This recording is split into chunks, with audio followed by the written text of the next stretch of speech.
Vamos aqui iniciarmos o nosso conteúdo de história, falando sobre o nosso primeiro conteúdo para a terceira unidade. Gostaria que vocês pegassem o livro de vocês para que vocês possam acompanhar a leitura comigo na página 118, ok? Vamos estudar sobre a centralização do poder. Aonde que estava centrado? Em que mãos estava centrado esse poder? Na mão de quem? Quem era a pessoa responsável por esse poder? E aí eu trago na página 118 que diz o seguinte: nós estudamos lá na primeira unidade, nós falamos sobre uma sociedade medieval que aconteceu com, o caminhar dos nômades, né?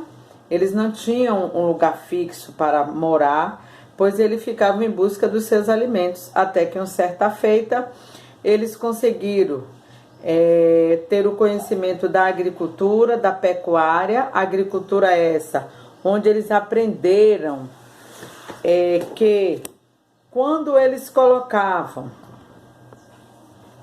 a sementinha embaixo do solo, eles tinham aquela reprodução daquela espécie. Eles aí tiveram conhecimento da agricultura e da pecuária.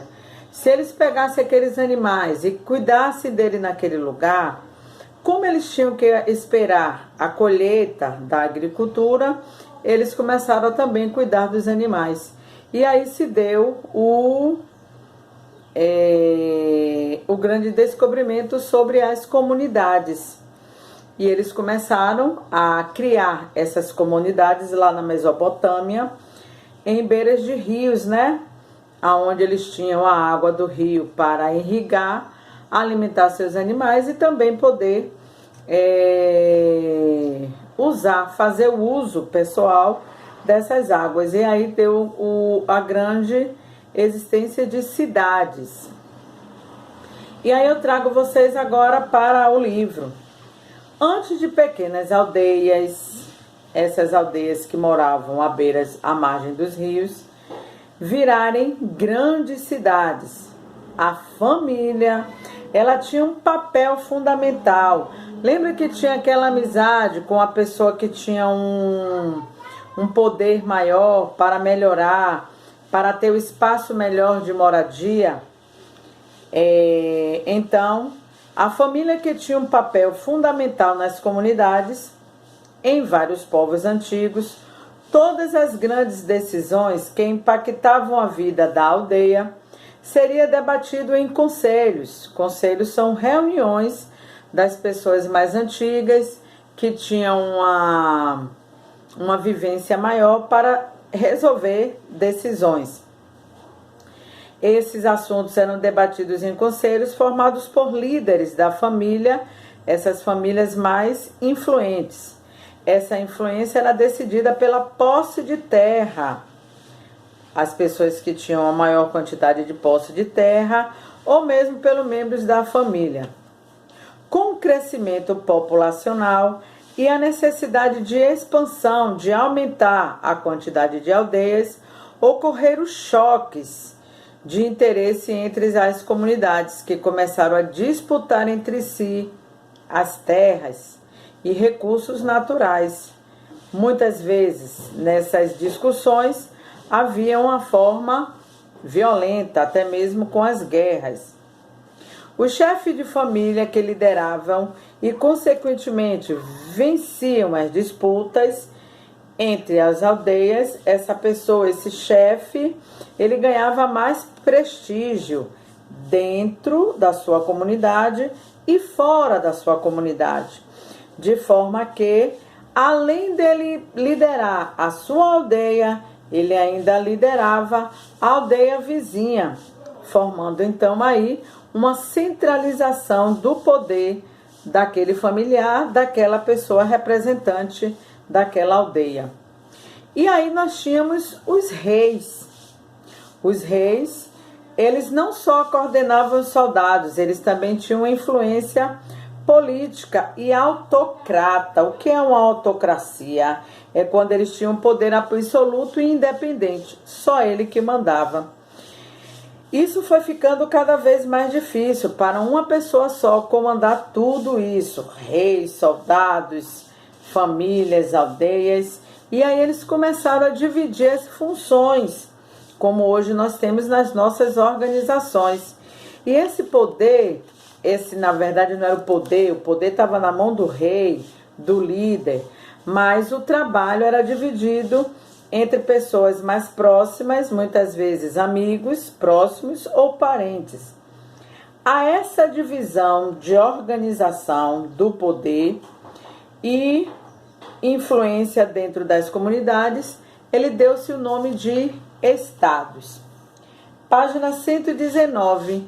E qual era a ligação que tinha entre o poder e a religião? Desde muito tempo, os seres humanos eles desenvolveram formas de dar sentido ao desconhecido, aquilo que eles não conheciam, e eles atribuíam aos deuses eventos que eles não conseguiam explicar, como uma tempestade, o fogo, a nevasca, e eles atribuíam todo esse fenômeno natural aos deuses. Com o desenvolver das comunidades, e assim com agrupamentos humanos e suas ferramentas, as crenças foram ficando cada vez mais elaboradas. Os cultos às divindades se tornaram verdadeiras instituições religiosas, geridas, absorvidas pelo sacerdote, que era a pessoa dentro da religião, a pessoa mais importante dentro da religião. E os reis começaram a ter uma convivência maior com esses sacerdotes, aumentando ainda mais o seu poder. Então, ele teve essa ligação ao divino, aos sacerdotes, que gozavam de bastante influência dentro da comunidade. Sabendo desse poder que os sacerdotes tinham, na Europa medieval, os líderes das aldeias e reis procuravam estabelecer uma aliança com os sacerdotes, que legitimavam ainda mais, aumentava ainda mais o poder dos reis, atestando a eles que eles eram representantes da vontade dos deuses e ele agindo aqui na terra. Já no Egito, lá na Mesopotâmia, o rei, além de ser rei, ele também era o sacerdote. É o que nós falamos lá do faraó.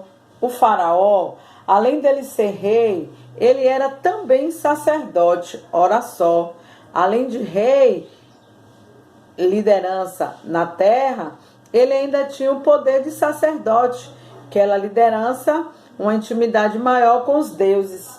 Então, ele era tido como uma encarnação dos deuses Oróis. Então, os faraós, lá no Egito, eles tinham um grande poder, que além de ser rei, ele ainda era sacerdote. Então, ele tinha uma união do poder na terra e uma intimidade divina. E aí apareceu a escrita. A escrita, que a gente trabalhou lá na primeira unidade, a gente falou que foi um grande feito. Só que essa escrita, inicialmente, ela não foi trabalhada como nós trabalhamos hoje. Elas eram trabalhadas com símbolos, com figuras. E precisou dessa escrita, do aparecimento da escrita, para poder, o Estado precisava de manter formas para manter um controle forte sobre a quantidade de suprimentos de cada cidade e a circulação de mercadorias e os tributos ou os impostos que iriam ser coletados nas aldeias vizinhas. E qual o meio de comunicação? A escrita. Então, os funcionários dos estados, eles criaram símbolos para representar visualmente o que representava, além de sua quantidade a longo prazo. Esses sinais dariam a origem à escrita e os números. Ok? E aí nós vamos falar da formação de organização, onde eu vou apresentar para vocês um vídeo e essa aula, que a gente vai falar das formas de organização, a gente vai falar na aula do Zoom. Mas vamos aqui, página 120. Provavelmente você já ouviu dizer que a união faz a força, e é verdade. Essa ideia está presente em muitas ações das pessoas, porque elas se juntam para melhorar a comunidade onde elas vivem, lutar pelos seus direitos, exigir providências do governo e para ter qualidade de vida. Todas essas situações são formas de que as pessoas se organizem, por isso elas são chamadas de forma de organização. Tais formas, em geral, elas servem para as pessoas conseguirem atingir um objetivo comum, igual para todos. Ou seja, é algo de interesse de todos. Nós podemos classificar as organizações em pública. O que é a pública?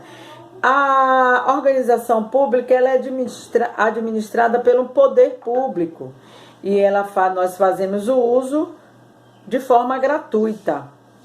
Já temos a organização privada, onde ela é administrada por uma ou várias pessoas, onde o uso é apenas mediante de pagamentos. Nós temos algumas ações públicas, a social, como no caso das pessoas que se organizam em associações de moradores para melhorar o bairro, a comunidade onde vocês vivem. Isso é uma ação social. A ação política, gratuita, pública, como no caso das pessoas que se organizam em partidos políticos, onde eles vão exigir do governo melhores qualidades de vida para todos. Então é um grupo de políticos que vai brigar pelos nossos direitos. Nós temos também a organização econômica, aonde, no caso das pessoas, se organizam em sindicatos. O que são sindicatos? Nós já tivemos essa conversinha em sala de aula. Nós temos o sindicato dos professores, onde eles se reúnem para buscar melhoria para os profissionais como professores. Nós temos vários sindicatos, bancários, policiais, onde eles buscam o interesse do direito de cada trabalhador, ok? Na comunidade ou no bairro onde você mora, existem locais e instituições que também representam essa forma de organização. Dentro da associação de grupos, nós temos grupos de apoio, empresas, lojas, cooperativas, comitês eleitorais, zonas eleitorais. É importante que você participe dessas formas de organização, pois é nelas que, a partir da sua convivência com essa organização, com outras pessoas, você também aprenda a lidar com todos. Lembrando que, quando a gente se une em uma organização, a gente tem que opinar e ficar de acordo em comum com todos, para que nós possamos tomar decisões